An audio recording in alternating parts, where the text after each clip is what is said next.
coming off 3-1 season, we got returners back on both sides of the ball. You got the familiarity out there with what you guys need to do.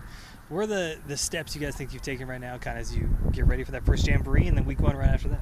I think it's just getting our guys mentally ready. We have some experience in the key spots, in the interior, and some skill. What kind of some of our skilled guys don't have the experience of.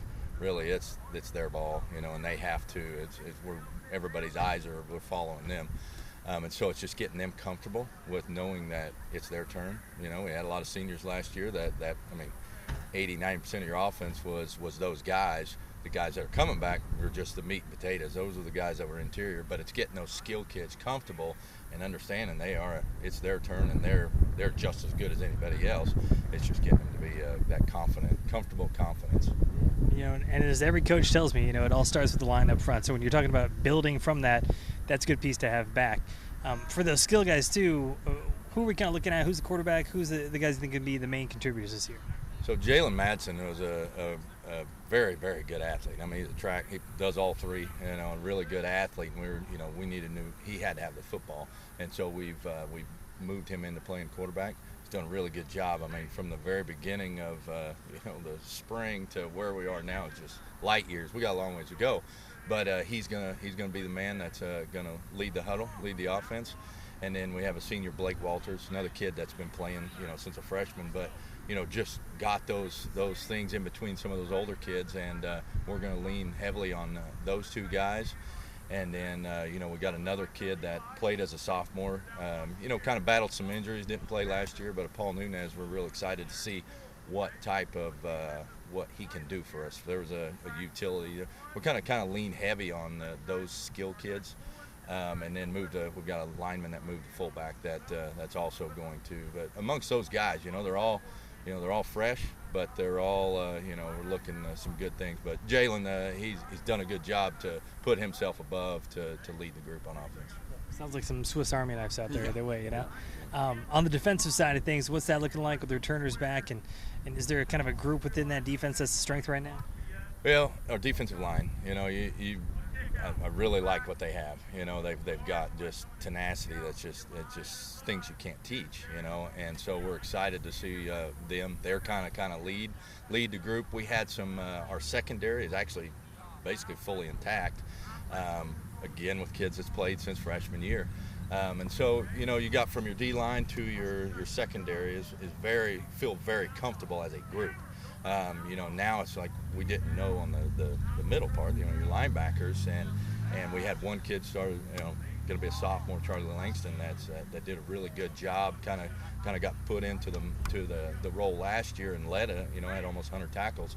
But now we got Nunez back, and now we're seeing some other kids that that were just hidden JV kids that are starting to push and get some minutes there that I think, but definitely led by the defensive line and then into the secondary.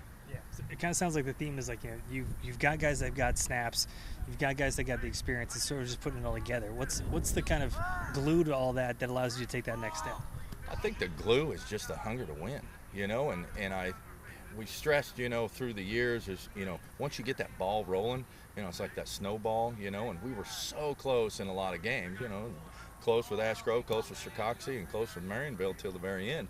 And it's those things. It showed them that they can compete, but it's just a matter of, we could never get over that hump. And then you go into basketball, they won games. You go into baseball, same kids. They won it all. So now I think it's just they have the confidence, and it's just that hunger to keep it going and not just be a, say one-trick pony if, in the school here, but just let's keep it going to the next sport. And I think that hunger is not, there's not one guy here that we're seeing. It's a collective group of guys that are just hungry to turn the page on Friday nights.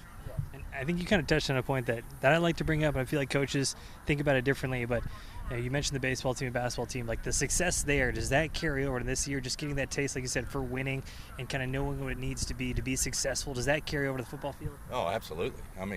Success breeds success, man, and it is a huge driver that once you taste it, you want it more and more and more and more. And winning one title's not enough. I mean, you see some of these good programs around. You know, they win in everything, and you see, you know, the Fairgroves, the Lamars, and Nixas. You know, it carries over, and you know, and I think it's a huge. You know, what's hardest thing is to win.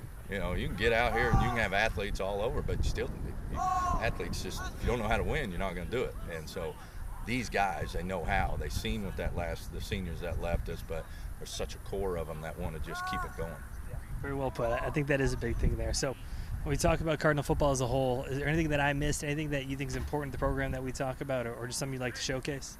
I mean, I think it's just overall a group of kids that are wanting to keep playing football, you know, and you see society, you know, and kind of football's kind of a afterthought, you know. Some communities are growing, you know, others at our level, you know, they go up and down. And I think what Miller football, outside of our success, we're still, you know, we got 34, 35 kids, and we're still holding strong with the belief that we're going to get this thing turned around the way it used to be. And I think that's what I'm proud of, is that, you know, from our young kids all the way up, that we're building something.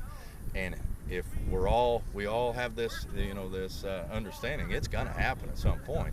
It just takes that process. And so these guys are hungry and ready to build and be the ones that do get us over that top. Yeah, you know, first thing you see when you're driving to school is that last football title right there. Is that kind of that daily reminder for you and the guys of what can be, what the expectation here is, and is where you want to go? Oh, absolutely. I mean, that group of guys back then, there was a few stars on there, but they were just mean, nasty guys that just got after it. And, you know, not that we're at that level, but we have some mean and nasty guys that are not, you know, the limelight seekers. You know, they just do the dirty work. And so we're excited to, you know, maybe we can exemplify some of that on Friday nights.